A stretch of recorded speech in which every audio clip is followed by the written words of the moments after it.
আসসালামু আলাইকুম। Welcome to এসো ফ্যামিলি কিচেন। আজকে আমি আপনাদের সাথে নতুন একটি রেসিপি শেয়ার করব, কাঁঠালের মাঝের অংশ। প্রথমে আমি কাঁঠালের মাঝের অংশ নিয়ে নিয়েছি। এবারে এটাকে একটি ছুরির সাহায্যে ভালোভাবে উপরের অংশটাকে ছাড়িয়ে নিচ্ছি।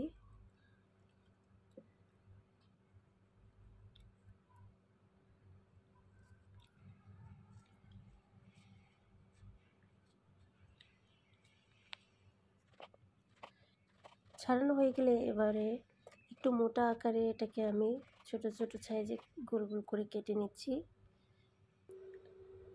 এবারে আমি গরম পানিতে সবগুলোকে একত্রে দিয়ে দিচ্ছি। আমি 1-1.5 মিনিটের মতো এটাকে সিদ্ধ করে নেব। গরম পানিতে সিদ্ধ করলে এটা থেকে যে একটা কষ কষ ভাব থাকে, আঠালো, সেই আঠালো ভাবটি থাকবে না। এই জন্য আমি এটাকে গরম পানিতে সিদ্ধ করে নিচ্ছি। গরম পানিতে সিদ্ধ করার পর এটাকে আমি 2-3 বার ঠান্ডা পানিতে ধুয়ে নিয়েছি। এবারে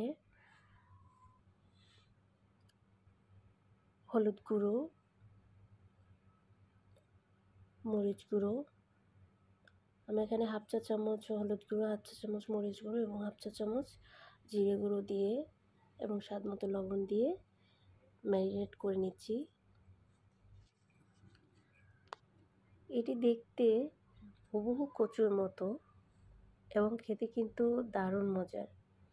আমার রেসিপিটি যদি আপনাদের ভালো লেগে থাকে, অবশ্যই আমার ইউটিউব চ্যানেলটি সাবস্ক্রাইব করে রাখবেন এবং পেজ থেকে যারা রেসিপিটি দেখবেন অবশ্যই আমার পেজটিকে ফলো দিয়ে রাখবেন।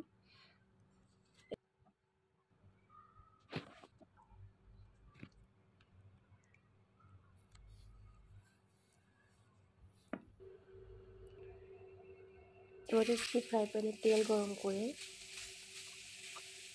কাঁঠালের মাঝের অংশগুলোকে ভেজে নিচ্ছি। একটু উল্টিয়ে ভালো করে ভেজে নিতে হবে।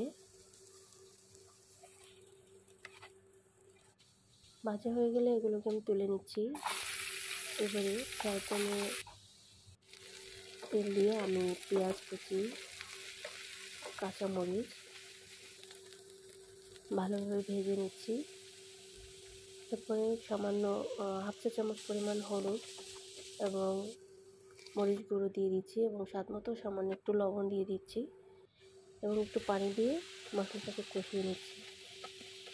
মশলাটা ভালোভাবে কষানো হয়ে গেলে আমি ভেজে রাখা কাঁঠালের মাঝের অংশগুলোকে দিয়ে দিচ্ছি।